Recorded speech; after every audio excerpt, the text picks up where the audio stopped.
I have several mottos today. Um, it's basically don't try to do the impossible and don't give up on yourself. And look for people who are successful and make sure you define success correctly. And the two people I know who are successful because their knowledge of what's going to happen to their own children, and that is Arupa Wong and Antonio Medina. Antonio Medina understands it because all eyes are dynamic control systems. They're not defective. They are a device that control themselves to the average of accommodation. It's highly technical, which virtually no one understands. It's a mathematical model, and it's very accurate, providing you don't get optometrists or ophthalmologists involved in the discussion, because they will all distort discussion in a way you'll never understand it. So,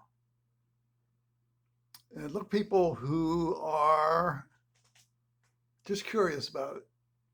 And that was, of course, Jacob Rafelson. So what did Rafelson have? He came to this country from Russia, or I should say old Russia. Got here a little before 1900, and so sought to be qualified.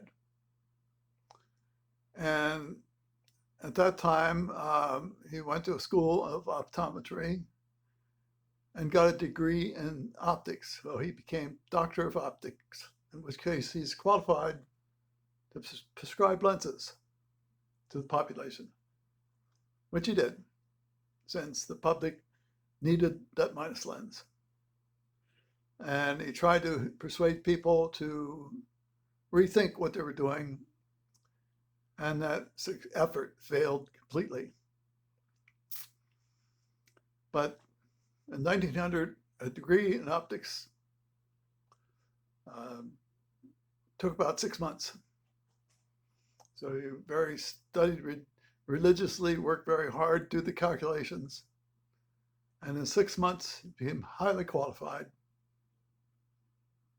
to measure. So with 4 years in engineering college, electrical, I certainly would meet that 6 months qualification. But I'm not an optometrist. I'm not qualified to prescribe anything, and I have no desire to do so. But the curiosity got me to Rupa Wong and Antonio Medina. So that is my motto. Don't try to do something that's impossible, and I will say, attempt to get out of nearsightedness. And the worst word here is nearsightedness, because they'll say two things: nearsightedness and the words, you must have a cure, or you must think you have a cure. And wait, you're an electrical engineer, you don't know anything about cures. That ends the conversation. And you walk away, and I walk away. We were all happy. The other correlated, don't argue with a person in a profession, because it doesn't matter what science says. He will argue in defense of his profession, in which case, turn and walk away, because nothing could come out of that. Nothing useful, nothing effective. So I maintained the site for, not for you, and not for me, but for my immediate relatives, who I felt, after I talked with Rafelson, deserved a fighting chance. It's not a fighting chance to get out of nearsightedness, It's a fighting chance to never enter into myopia or nearsightedness. And so we're really not arguing about any medical issue. It's how you interpret the data, how you think. And even today, I think they get the idea with due respect. Remember, I was a kid who put his nose on the page and lost his vision for that reason. So nobody's to blame. It's the kid's bad habit that creates the problem.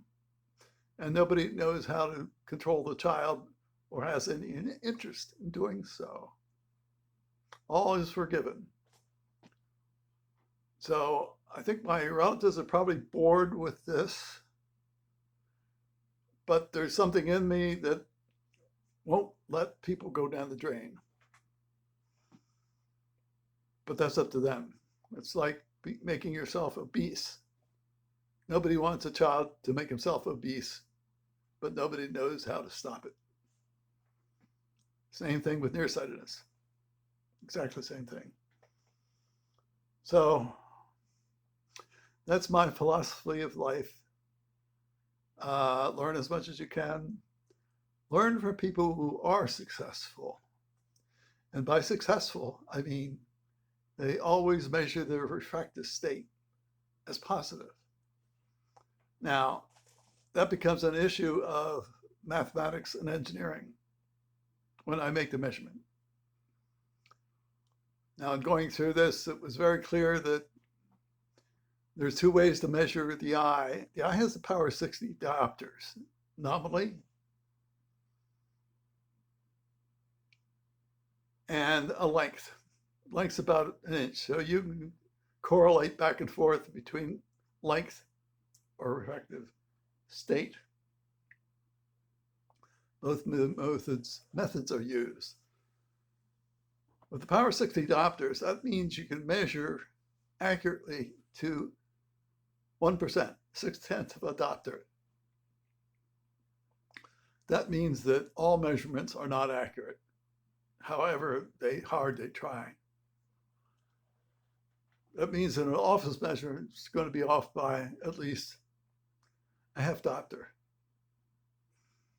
So any idea of improvement, if the way I would do it, is it's going to take 6 months to a year to actually see a result. So you either commit to what you think is right, let's say when you're at 20, 50, or you don't understand. And if a person understands the eye's behavior is dynamic, could potentially do the right thing for himself. And I'll give some more details on making accurate measurements before you're actually nearsighted. Your refractive state is 0.